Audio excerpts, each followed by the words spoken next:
ಸಾಧನೆ ಮಾಡಬೇಕು. ನಾವು ಸಂಕಲ್ಪ ಮಾಡಿದ ಮಾತ್ರಕ್ಕೆ ಒಳ್ಳೆಯವರಾಗಬಿಡಲಿಲ್ಲ. ನಾವು ಸಾಧನೆ ಸಂಪೂರ್ಣ ಆಗಬೇಕು. ಯಾವಾಗ ಆಗಬೇಕು? ಕಷ್ಟದ ಮಧ್ಯದಲ್ಲಿಯೇ, ಇರುವ ಕಷ್ಟಕೋಟಲೆಗಳ ಮಧ್ಯದಲ್ಲಿಯೇ ಸಾಧನೆ ಆಗಬೇಕು. ಅವನು ಸರ್ವಜ್ಞರಿ. ನಾವು ಅನ್ಕೊಳ್ತಿರ್ತೇವೆ, ಅಯ್ಯೋ ದೇವರು ಇಷ್ಟು ಮಾಡಿದ್ರೆ ಚೆನ್ನಾಗಿರ್ತೈತಪ್ಪ ಅಂದ್ರೇನು? ದೇವರ ಸರ್ವಜ್ಞತ್ವದ ಬಗ್ಗೆ ನಾವು ಶಂಕೆ ಪಡ್ತಾ ಇದ್ದೀವಿ ನಾವು. ಇದೊಂದು ಇದ್ರೆ ಚೆನ್ನಾಗಿರ್ತಿತ್ತು, ನನಗೆ ಅದಾಗಿದ್ರೆ ಚೆನ್ನಾಗಿರ್ತಿತ್ತು, ಒಬ್ಬ ಹೆಂಡತಿ ಇದ್ದಿದ್ರೆ ನಾನು ಇಷ್ಟೆಲ್ಲ ಕೆಲಸ ಮಾಡ್ತಾ ಇದ್ದೆ, ದೇವರು ನನಗೆ ಮದುವೆ ಮಾಡಿಸ್ಲಿಲ್ಲ, ಅಯ್ಯೋ ಒಬ್ಬ ಒಳ್ಳೆ ಮಗ ಇದ್ರೆ ನಾನು ಇಷ್ಟೆಲ್ಲ ಮಾಡ್ತಾ ಇದ್ದೆ, ನನಗೊಂದು ಮನೆ ಇದ್ರೆ. ಸ್ವಾಮಿಗೆ ಗೊತ್ತಿದೆ, ಸರ್ವಜ್ಞನಾದ ಭಗವಂತನಿಗೆ ನನಗೇನು ಕೊಡಬೇಕು ಅಂತ ಗೊತ್ತಿದೆ.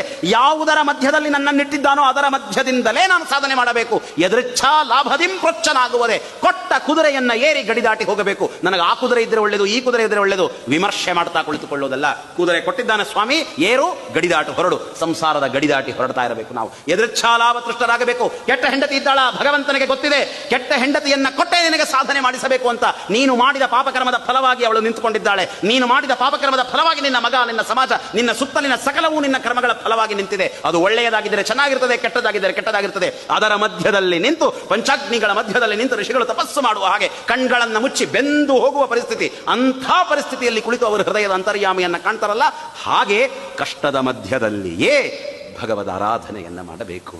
ಇದು ಪರಮಾತ್ಮನ ಇಚ್ಛೆ. ಇದು ಎದೃಚ್ಛಾ, ಪರಮಾತ್ಮನ ಇಚ್ಛಾ. ಅವನ ಇಚ್ಛಾ ಹೀಗೆ ಇದೆ.